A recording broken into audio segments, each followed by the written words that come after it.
Welcome to Diversity Conversations, where we engage in thought-provoking dialogue to identify leadership solutions to today's most challenging conflicts. Stream live each week, Saturday 9:30 a.m. to 11 a.m. Hosted by Diversity, Equity, and Inclusion Strategist and CEOs Eric Ellis and Tommy Lewis. Join us and add your voice to this engaging diversity conversation. Good morning, Greater Cincinnati, Northern Kentucky, the United States, and the world, and Angola, Indiana.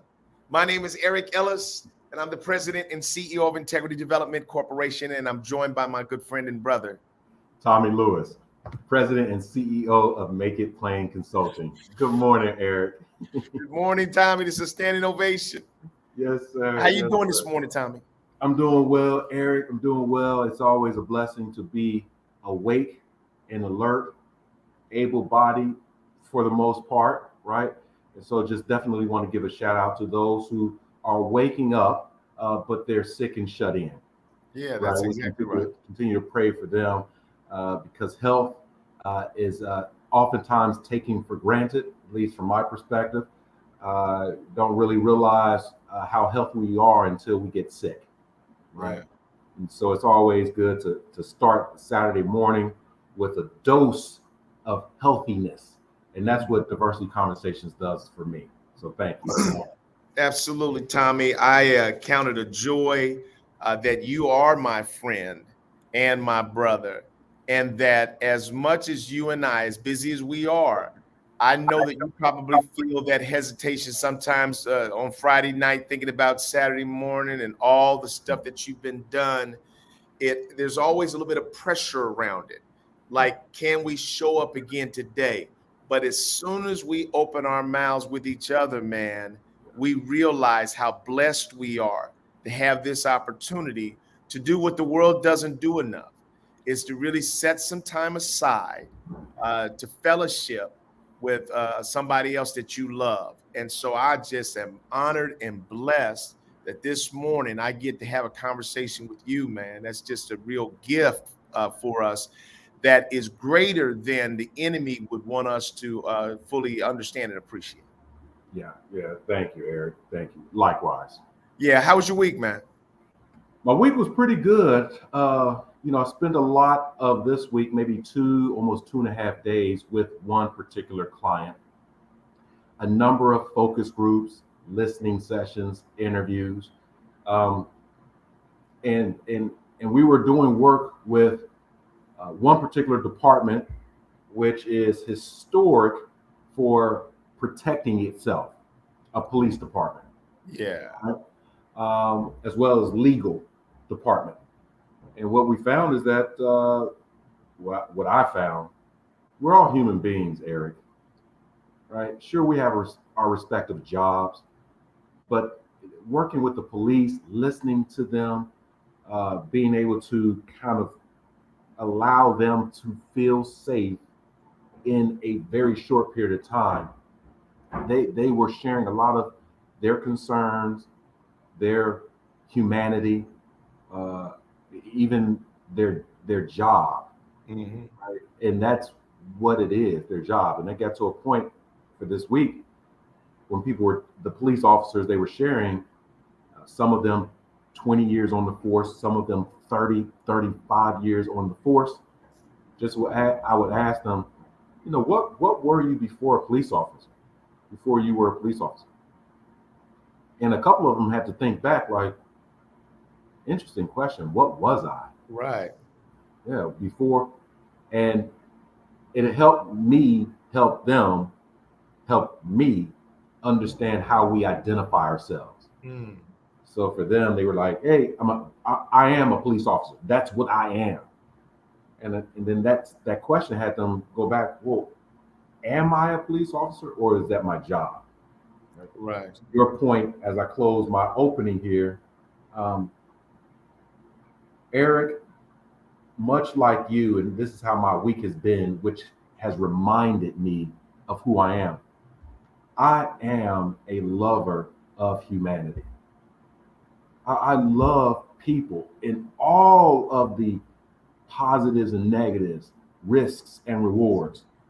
and I cannot get away from myself. I cannot run from loving us Mm. because I believe that I'm a vessel of God at the end of the day. So my week has been an affirmation of who I am by listening to other people share with me who they are. It's been a week of, of empowerment, learning, and lifting. Tommy, that's powerful, man. Glad to hear that. Glad that you, are listening to the Spirit of God that's guiding you to love people and show people how to find, the fullness of who they are and not just their roles. This week, man, a couple of things. I'm going to stay with the theme around the importance of family and community. Uh, I as you know, my older brother died about 3 years ago in 2020.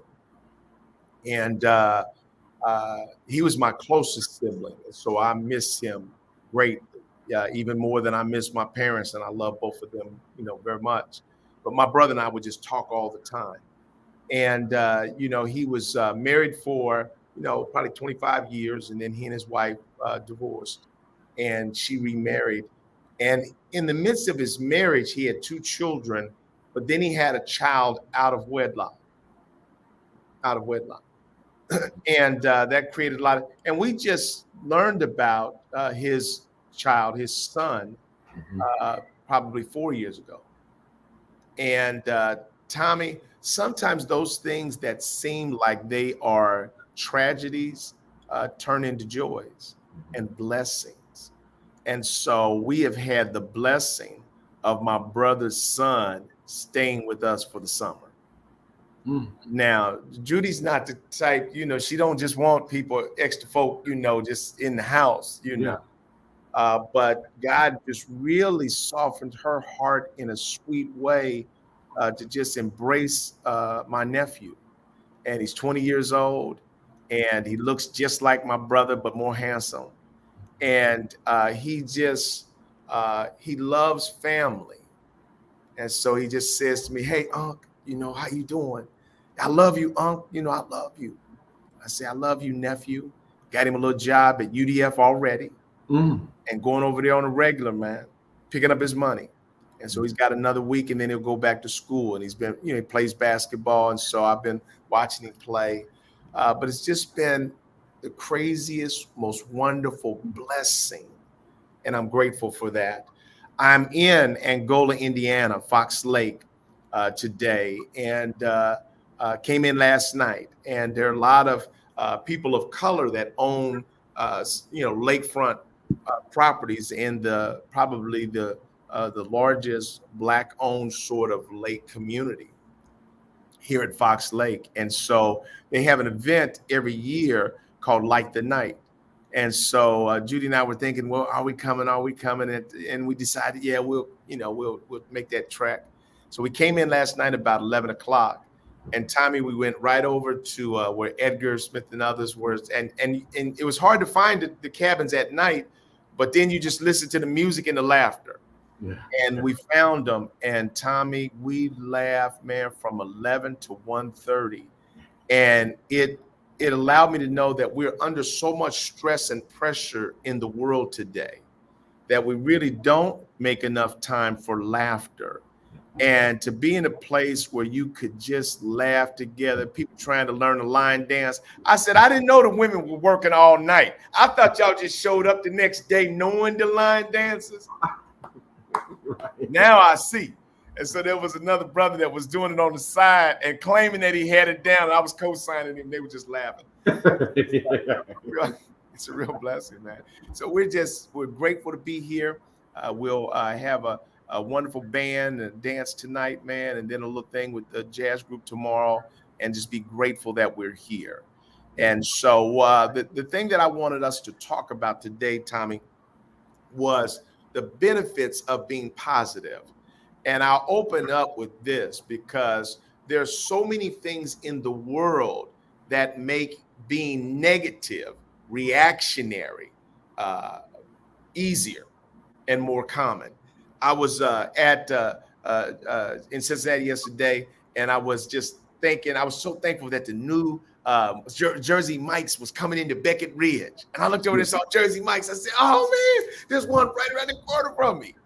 And so I went to Jersey Mike's, and the person in there was really not very positive at all. Time I looked at the menu and she was rushing me and my ADD was kicking in. I was trying to think, what toppings do I want, and so I ordered a giant and then I ordered a regular. I ordered that giant so I could cut it in half, and then, one now, one later.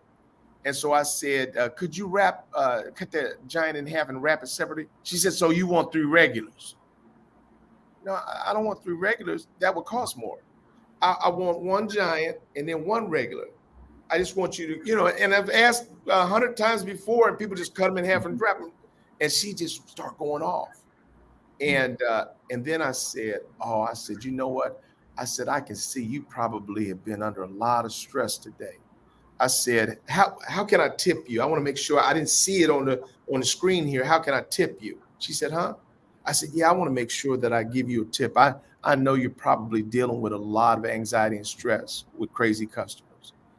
And I just went the complete opposite direction of what was in me. Because when people start attacking, maybe it was when I was younger, Tommy, I had a lot more energy to go ahead and start fighting back right away. Yeah. The older I get, I see that as a foolish response, man. Because if you're attacking me, it ain't about me. So why would I get in that? And so I just went a complete other way, man. And even this morning, last night I was preparing for us today.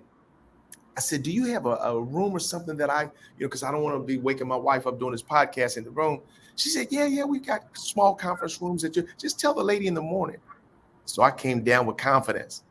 I said to the lady in the morning, when I checked in last night, the woman said, if I needed a small conference room that you could just provide it for me for an hour. She said, Oh. What was her name? What did she say? I said, really? We about to go there with it? And I could see that she had all the authority and freedom to do what the woman said last night without hesitation. But all of a sudden, now it's going to be an issue.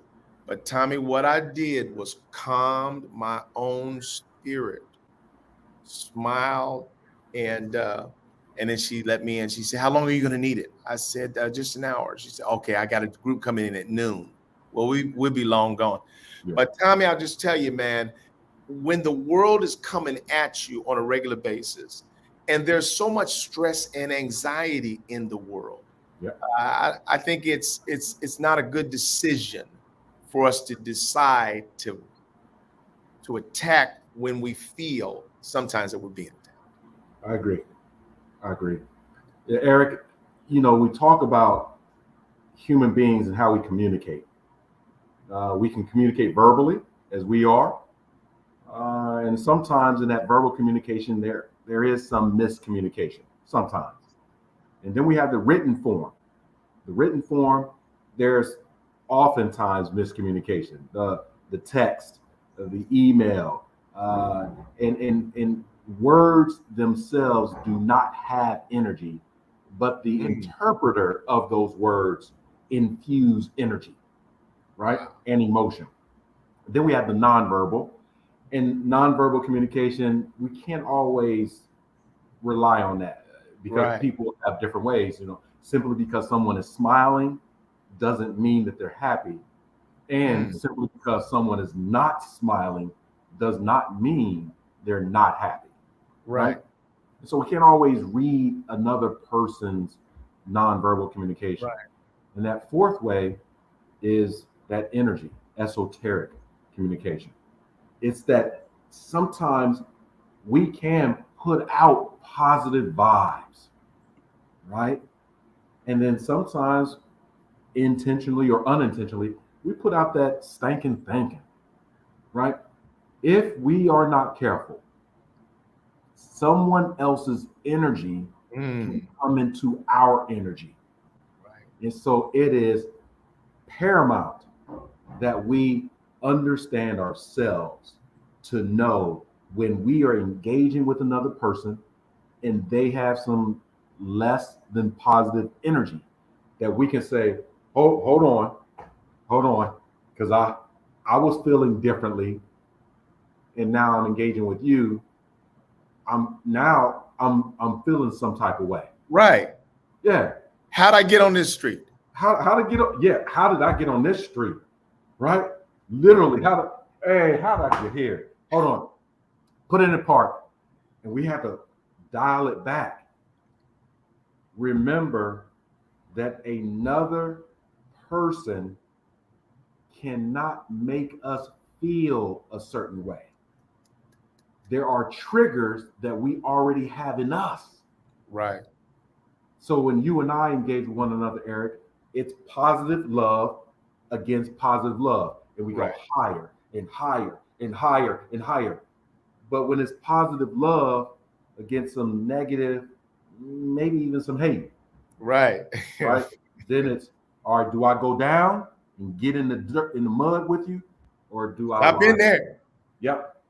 And so that's what I take from the story that you shared, is that energy. So again, we have that positive, the benefits, and then from the negative challenges. Tommy, you were sharing a story before the show just about some medical things that you've been working through, man. I don't know if you want to go ahead and talk about that. Yeah, absolutely. And thank you, Eric. Over the last several months, I've been struggling with my shoulder and neck. I knew a little bit that, I think it was based on my book bag, my work bag, which I always have my computer and my other stuff that I carry around kind of into my moving office, my car, and everything. And so, coupled with golfing, which you and I love and do every week, right, I have felt some kind of weakness in my shoulder, and I knew, like, I need to get back in the gym, at least do some stretches, whatever.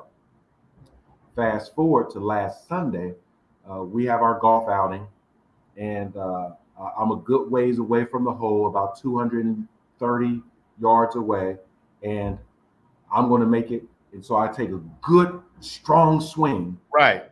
And I hit the ground solidly. Right. It wasn't a graze. I literally hit the ground in front of the ball. The club bounced over the ball such that I missed it. And then it landed in the ground on the other side. It was a complete breakdown. Right. And my neck, back, and shoulder said something's wrong.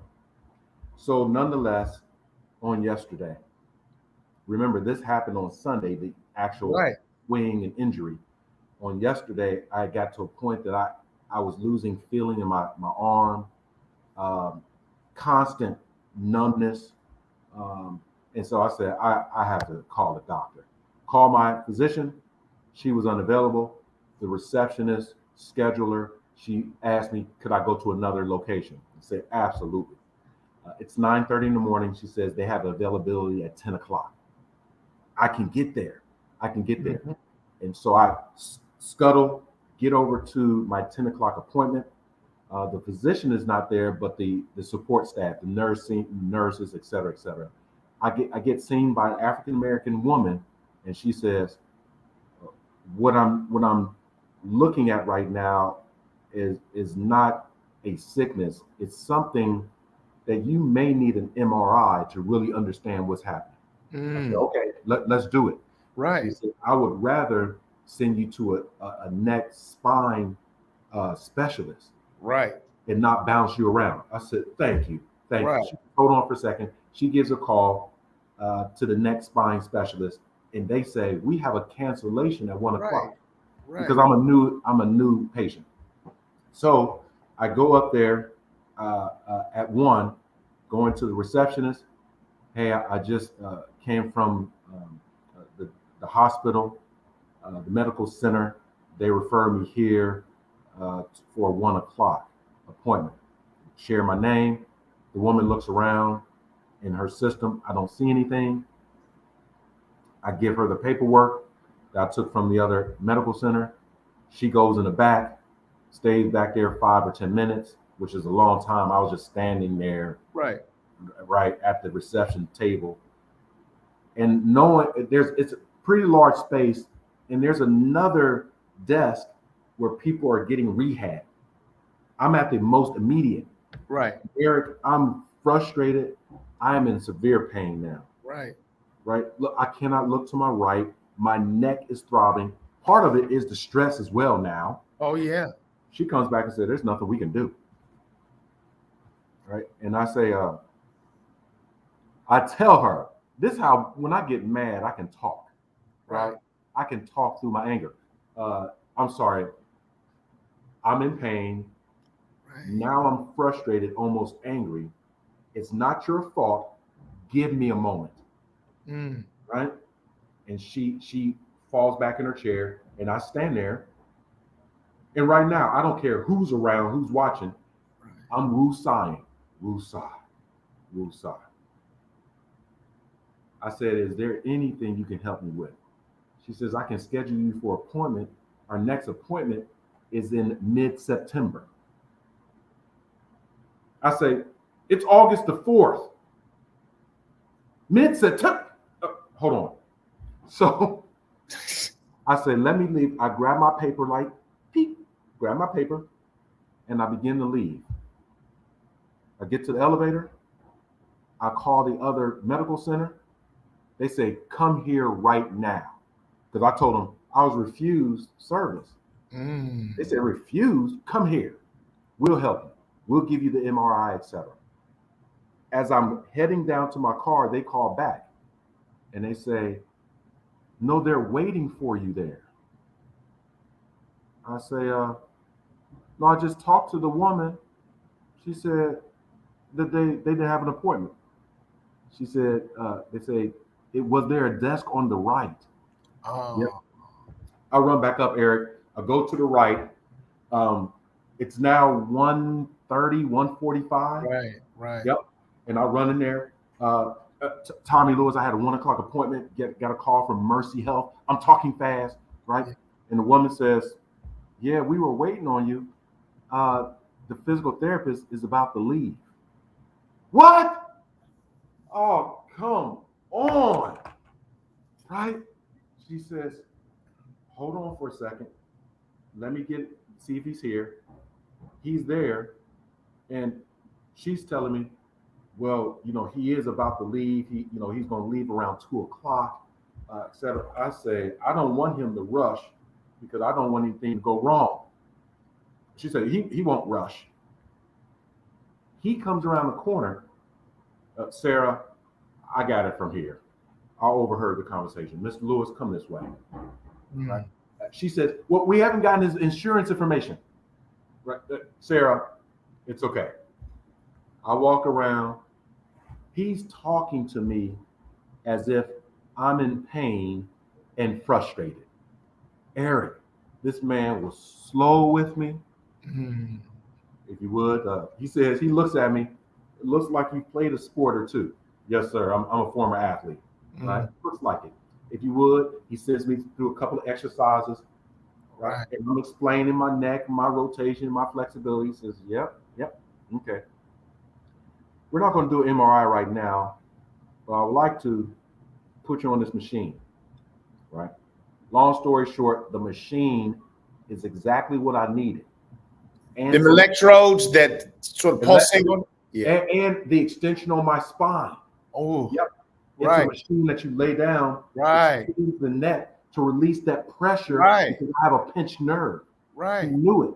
Right. Right. And there's fluid that builds up that creates the swelling, which exacerbates the pain. Yes. Release. He says this is not going to fix it in one session. I recommend some therapy. I said, Doc, I don't want to be that guy. Do I need surgery? Because that's what I don't want. Right. He said, hold on. We're nowhere near surgery. No. I'm right with you. The science today, he started talking my language. Right.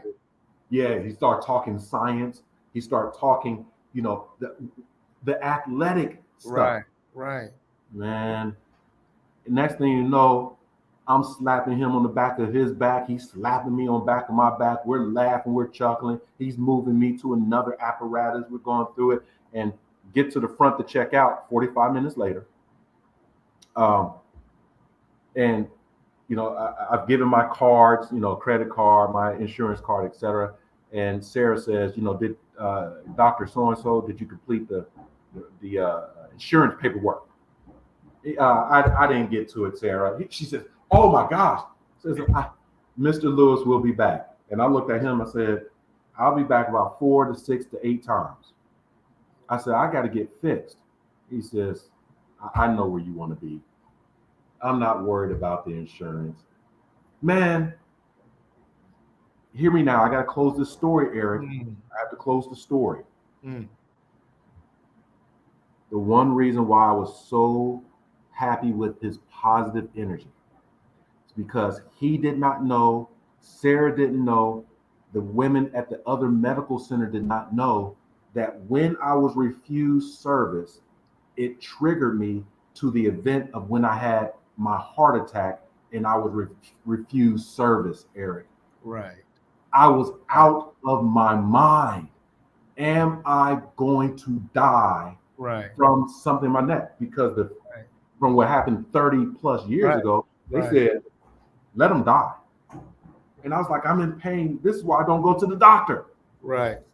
So I was able to exhale, infuse positive thinking, and a positive person came to me.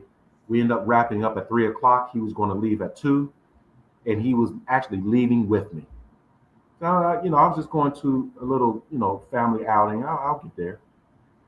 He said, have a good weekend, Mr. Lewis. I said, Dr. So-and-so, have a great weekend. You'll see me next week, right? I share that story, Eric, because positive thinking, I think, goes a long way. Negative thinking can impact people, I believe, more profoundly than you think. People remember how you made them feel, positive or negative, if not worse than negative. So thank you for allowing me to share this community. This is a journey. This diversity conversations that we have around our own energy, our own thoughts, Eric and I. It's not we know everything because this is what we do as a living. It's a living experiment of trying to figure this thing out. Right.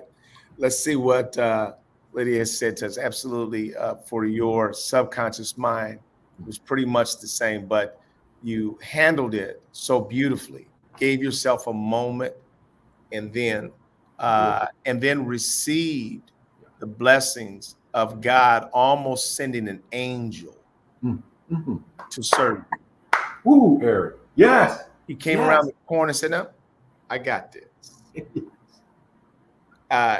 He said, he overheard bad service, and he overheard somebody in need. And everything within his training kicked in. And he literally brought you that kind of bedside service that we don't even expect anymore. And Tommy, what was so deep is that you said this was one thing, but then this was compounding that. Because of the work that you and I do, we're fighting bias and discrimination every day. And yet we live in a world that still has that happening everywhere on a regular basis. And so you almost can't believe that I'm going to be faced with somebody judging me potentially from, by the color of my skin and saying they're going to refuse service to me. I did everything I was supposed to. I did it by the book. I got a referral. I got my insurance. I can pay. And yet I feel like you're treating me as though I'm homeless. And the way that we treat those that are the most in need around us. And then God intervened. And I'm so grateful to you that you were able to even hold it together, Tommy, because that's not going to be easy when we're in that kind of pain and we don't know what it's doing. When we have pain, when these nerves are pinched, this is us. Yeah. Getting in the car is Yeah. hard. You have to bend your whole body under the door seal. Yeah. You can't look around if cars are coming on each side. And you know I can't do this. Yeah. I'm not going to be able to keep doing this. And when you hit the ground so hard, you don't know what happened. Don't know.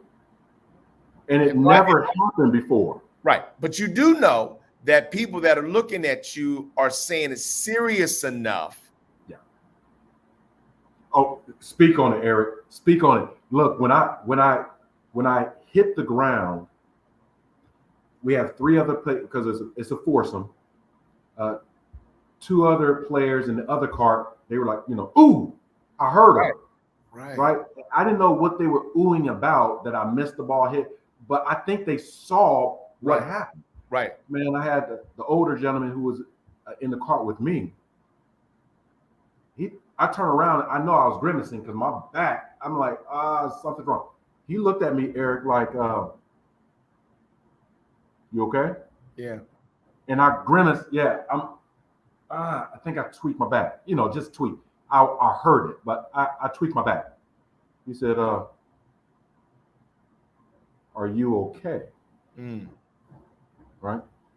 So yeah, I'm going to take it easy. I'm going to go ahead and play through Take It Easy. It's like, you don't have to take it easy. You can stop. Right. Fast forward. And that's that, I think that was the caring voice. Yeah. Empathetic voice, the knowledgeable and knowing voice, Eric. Fast forward to the doctor. When he put me on the apparatus that stretched my neck, right? He was explaining exactly what it would do. I had to lay down. There was a little button that if the contractions, if that was too much, I could hit it. Right. It would stop the machine and call him. Eric, I promise you that he said, I'm going to give you this button. I'm going to lay this on your chest here. And if it gets too much, just hit the button. It'll stop the machine. It will call me and I'll be right over. Before he put the button on my chest, he put his hand on my chest. Eric, oh my God. He put his hand on my chest where he was going to put the button. I felt the warmth of his energy on my chest, which calmed me down. And then he put the button, right? What you said about his knowledge, people show up to get physical therapy after injuries because they're not in their best shape. Right. They're not their best selves. Folks are scared after hip implants. Trauma. When people are traumatized, the worst thing you can say is, yeah, get over it. Right. Sometimes we have to lean in to offer up our spiritual health, our verbal health, our physical health, because mental health is real. Like you said, physically, I was uncomfortable. Mentally, I was 30 years ago. Right. Right. Yep. I was playing out a scenario from 30 years ago, and I was not going to experience that again. And I'm ready to fight. And doctor said, hold on, I got you. Oh, you got me? Oh, okay. Because I was about to go off all cylinders. Because where you were physically and now emotionally was a month. You're telling me that what I'm feeling right now, I don't know if I can take another step, and you telling me to come back next month, and you saying it with a little bit of swagger to it. Yeah. Like, y'all so busy. I ain't even got to respect you. Get in line. We got lots of people. And I mean, you and God just, all those calls, none of those calls get made that quickly. None get made that quickly. That somebody called somebody and they called you back before you drove all the way back over there and they missed the whole thing. Would have missed the whole thing. Yep. So that's just as a class that we took years ago that talked about God sightings, that Ooh. there are things that happen in our lives that cannot be really explained by man. They're God sightings. They're God's intervention on our behalf. And I know that that's what happened for you, man. Is that was a God sighting? There was something beyond what you and I could do. We are used to trying to do for ourselves. Quite capable of that, using my words to do for myself. I can convince people whatever I got to do. I'm confident that I got that. Sometimes you don't. Sometimes your skill set is not enough to protect you, to care for you. And so you need something beyond that. And yeah, you just could have snapped and then they would have had to be taking you in another way, you Yeah. know. Yep. So we're grateful for that. Yeah. Let's see what Lydia says again. Yes, we are mental, physical, spiritual, emotional, and we need to be in balance when we can. So, Tommy, what I wanted us to talk about today was the benefits of being positive. And that's not easy today in a world that thrives and gets paid to be negative. And so I was just doing some research. It says a couple of benefits. Being positive improves mental health. Positivity can reduce stress, anxiety, and depression, promoting a healthier mindset. Enhance physical health. So, enhance mental health and physical health. A positive outlook can boost the immune system and overall well being. Your reaction, Tommy? I absolutely agree with that, Eric. Per my story and the stories that you shared and other people know, uh, that stress, anxiety begins mentally, and then it can evolve into physical stress and tension and ailments. Right. When we're positive and we have that positive mindset, it serves as a buffer, as a shock wave, a shock absorber. Right. Some of the pressures of on our mental and in our physical. Right. Right. And so when we are positive, we have a better recovery time. Right. So we engage with a anxiety event, a stressful event, maybe a traumatic event in some cases, depending on the level of trauma, and then we can rebound from that when we're more positive. Right. We literally have uh, a repository, a bank of hope, of energy, of all these things that we can tap into when we're positive. Tap into it, come out of it to some degree. Right. So I absolutely believe that it will improve mental health and it will enhance physical health. So I had a conversation that happened this last week where me, my wife, my son, and my daughter, I think, was on the phone. And we were talking about what we were going to do to sort of celebrate my nephew, before he goes. What are we going to do? And so everybody was throwing out ideas. And so I was throwing out ideas and they were just getting smacked down immediately. Like, that's dumb. And then I just got over it immediately and just smiled. And my son, so there was the conversation was having, then there was a secondary conversation. And he was looking at me like, for real? You just got over that like it was nothing. I mean, you went on to the next thing. Like, I have no personal ownership or attachment to the idea. If it got batted away, so what? He looked at me and said, how can you do that? I said, because it really doesn't matter. You don't have to react. I said, there are already a lot of people in the kitchen. I don't have to have my recipe taken. Yep. I can choose to not react whatsoever. And he was just humored by that. Like, that right there is fascinating. Yep. And Tommy, I'll tell you, man, I think that's what we have to do, man. We have to put ourselves in a place where we don't tie ourselves so strongly and emotionally to suggestions and things that we might offer. We can choose how we are going to respond. And as I chose that it was nothing. There was no offense. There was nothing. I could literally remain in peace and have a loving sidebar conversation with my son, which tickled me to death. And that's that mental part, that mental health part, Tommy, that we can't make everything so personal. Yeah. Can't blow everything up to a bigger fight than it needs to be. We can choose to ignore or not take it negatively, and our whole countenance is blessed. And I got a bonus that me and my son got a huge laugh out of. Yeah. Eric, that's hilarious, man. I was laughing so much. Again, Lydia says it's amazing when we explore our thoughts, perceptions, and clear them, shift them. We feel relief, and definitely it impacts in a positive way in our bodies, and we are able to soothe that anxiety. Exactly. Yeah, and that's really kind of going back. Let me look down the list, Tommy, and throw another one at you and get your thoughts on this.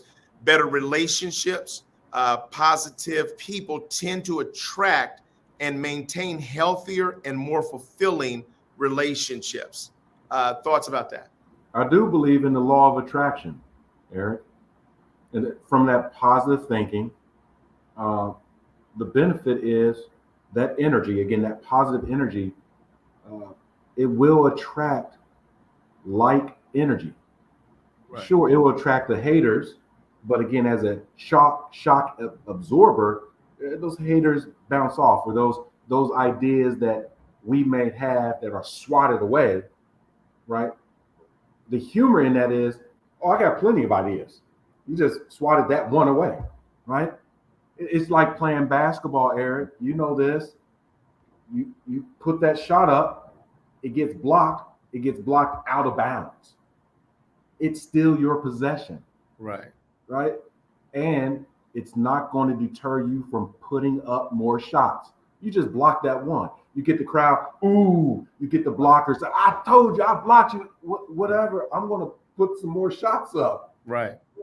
So the relationship is, from a positive perspective, is when we engage, when we have a relationship with someone and it's developing, it's maturing, right?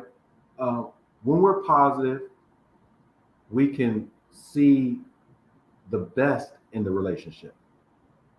Now, we do know that relationships have seasons. Some of them fall away, sure. Right.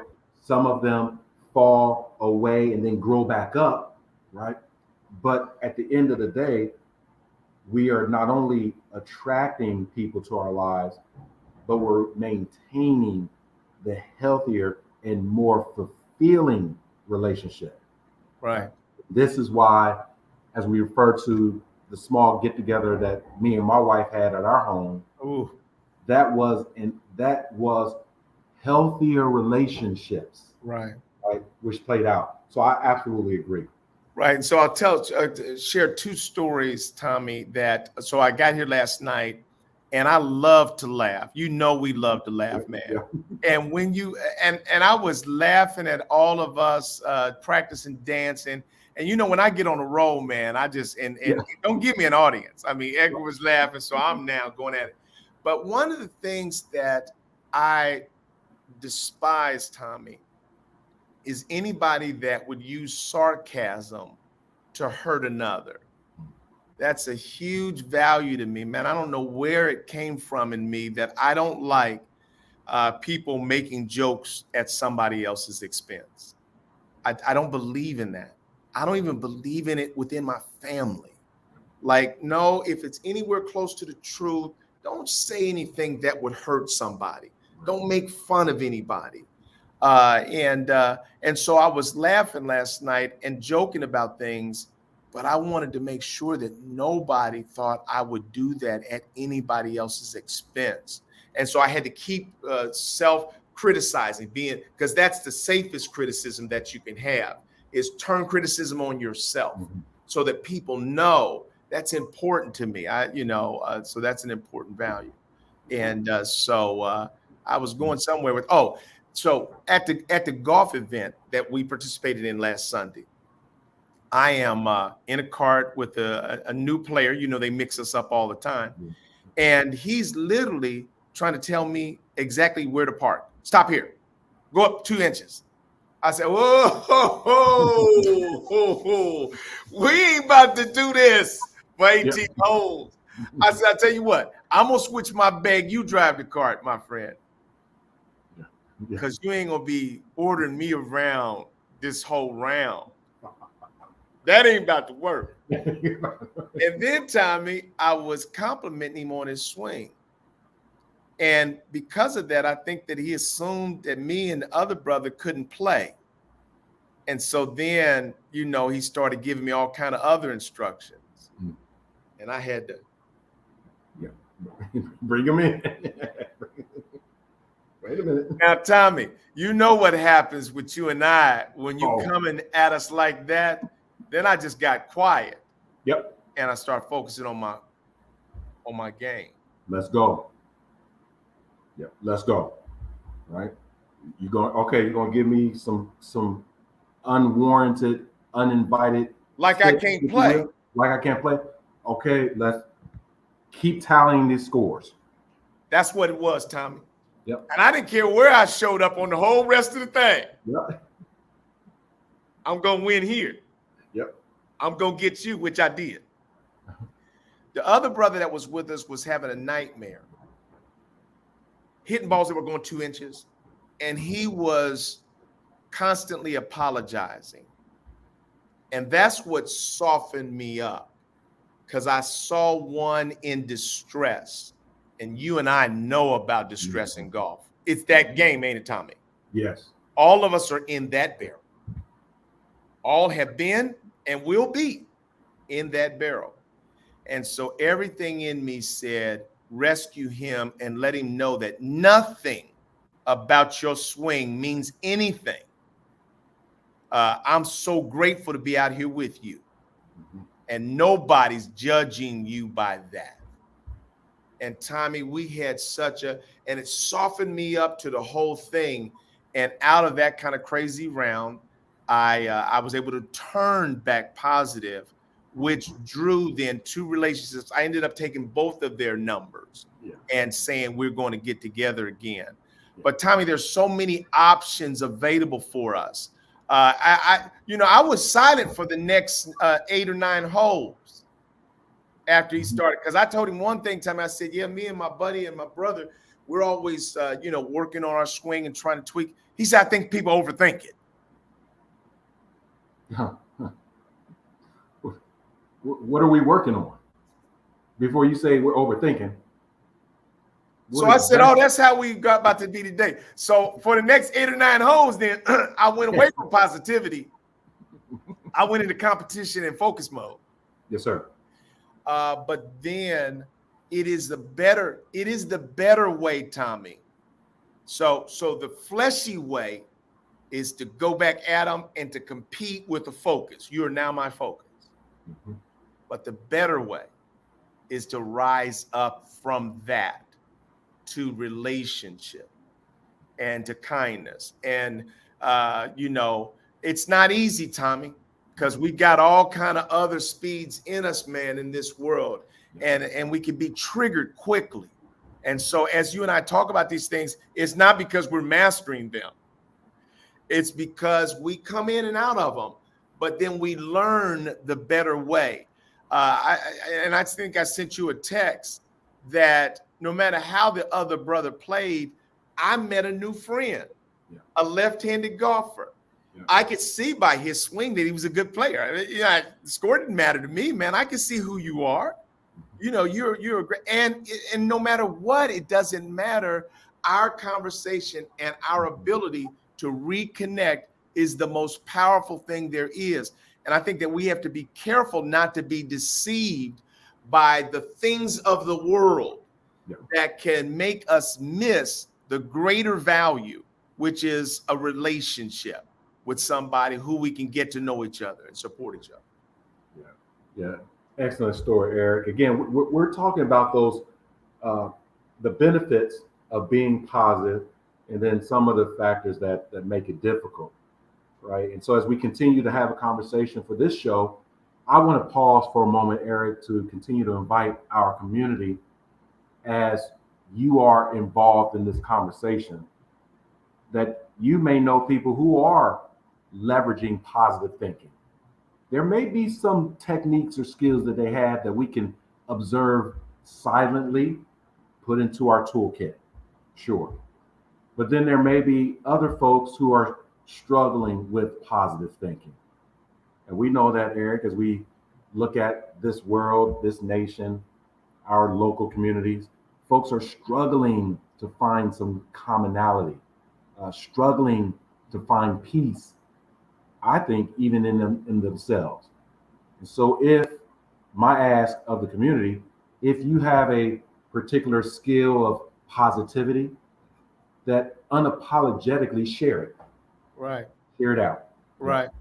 There was so my son and I, my middle son, he's our introvert, and he is introverted, more technical, and so he had bought a GoPro and had got him a little stand, and so he's music arts guy, and so he couldn't wait to get home and take it out to the outside the garage on the driveway, and he was doing some things with his bike. And a wind came, blew it over, and broke it. Just busted the screen into 1,000 pieces. So he's like, "Daddy, what do we do? What do I do?" First, like, can you rebuy another one? No, I ain't go. So then we were thinking about, Tommy, all of the strategies around how we could get that replaced. And to be honest, one strategy that hit the surface was maybe we could just take it back and say it came that way. And that was a possibility for a minute. And we went into Microsoft. I said, no. I said, Evan, I said, what we're going to do is we're going to tell the exact truth. I'm going to tell them exactly what happened. So I went in and I said, can I see a manager? I said, my son just bought this GoPro yesterday. He also bought the stand. He put it out on the garage and the wind blew it over and it busted into 1,000 pieces. Is there anything that you can do for us? And from that story, Tommy, the guy went to the back. We had bought an open box one. Mm-hmm. He went back and got a brand new, newer model and replaced the one that I wouldn't have done it. I would not have done that. There's nothing that you said that makes any of that our responsibility. My son was so blown away by it that it shifted one of his whole philosophies. Oh. He said, I watched Daddy. All he did was be nice and positive, and he got a value out of that. I'm going to start being nice to people. Come on now. Wow. Because they know the get you together side of Daddy.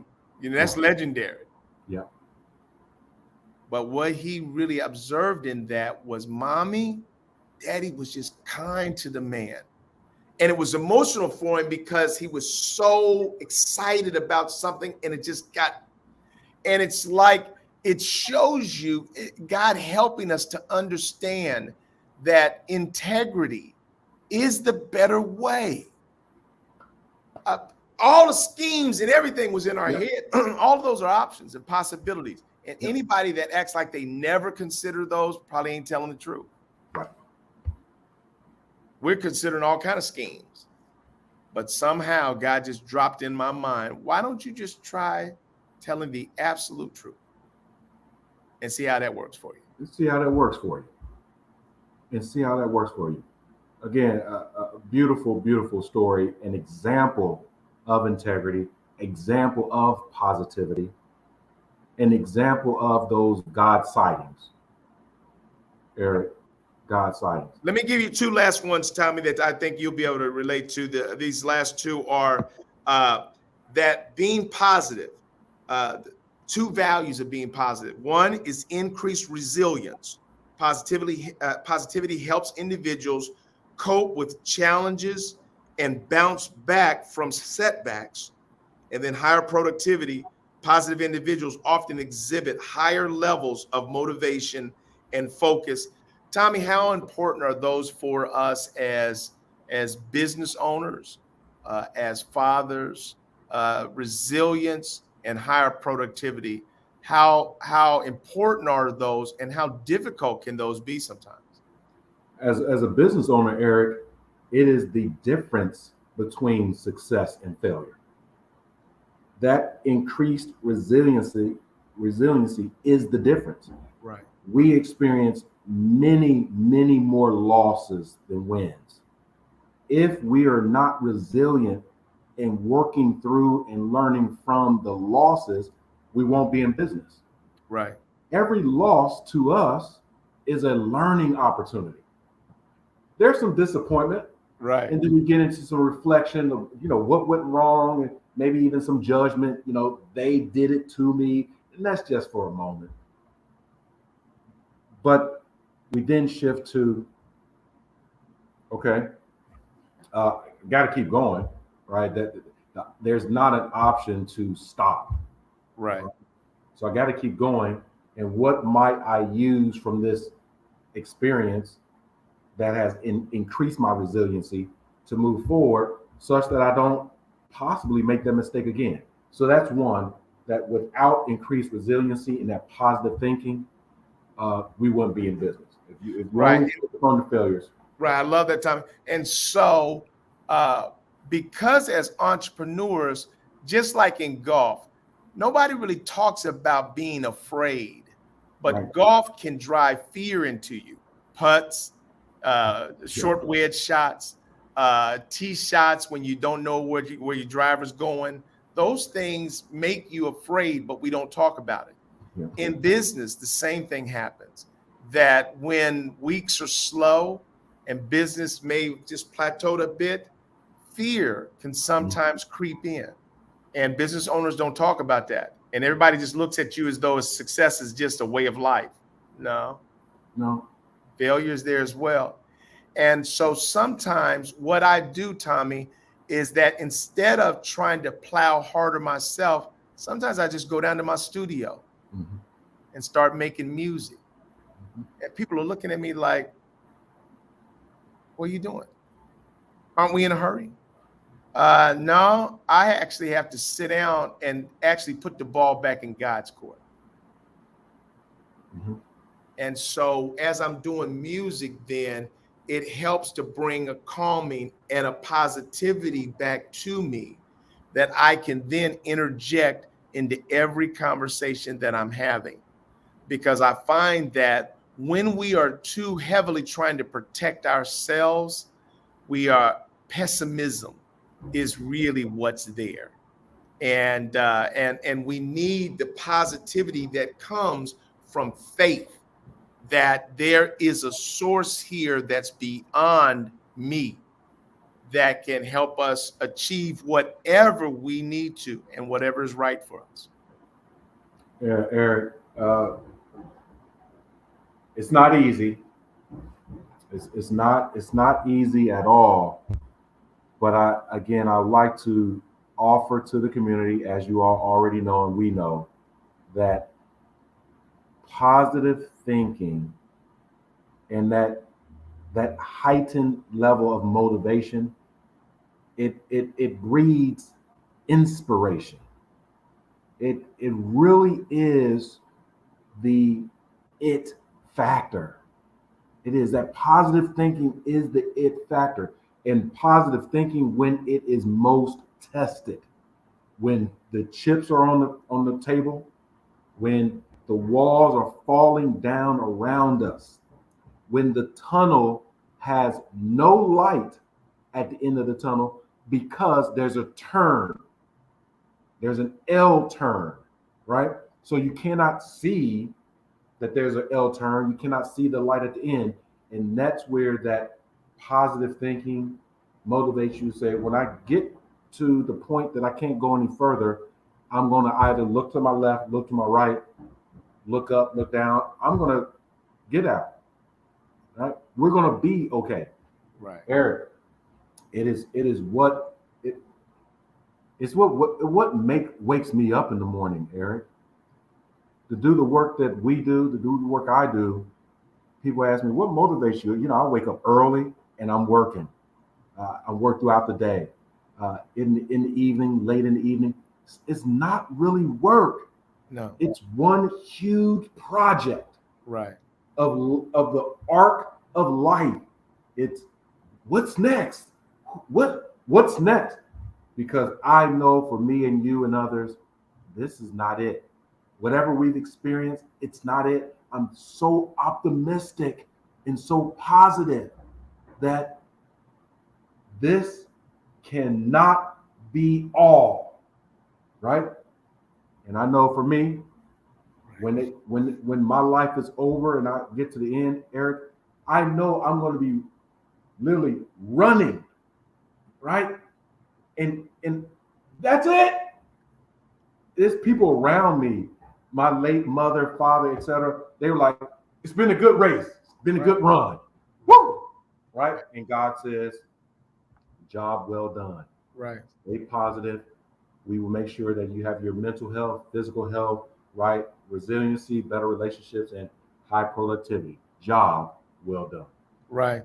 And we've got to help. We're coming to a close here. So I'll say the semi last word, and then Tommy, I'll throw it to you to close us out today.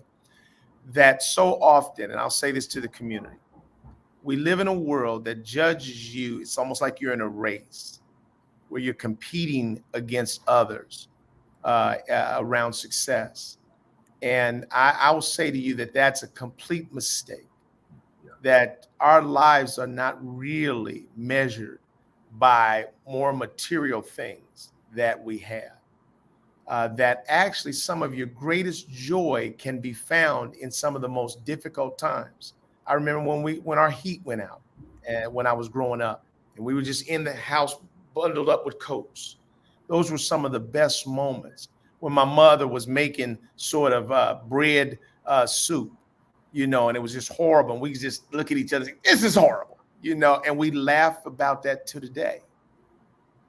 That don't let anything rob you of the ultimate joy in life. And that is your relationships and the love that you have around you. And if you have just one other person in the world that loves you, then you are blessed and have something to be positive about. Don't let anything in this earth that you don't have steal your joy, because that's the goal of the enemy, is to rob you of your joy. This morning has been a gift for us, and we're not being paid for it. And so the most valuable things in your life are free. And so be positive about that. Tommy? Want to thank the community once again for joining us, Eric and I, in these diversity conversations. We want to shout out Eric and his wife, Judy, to have a fun, safe opportunity there in Indiana, and safe travels back home. To all of our families that are with us, those who are far, keep each and every one of us in our prayers and their prayers as well.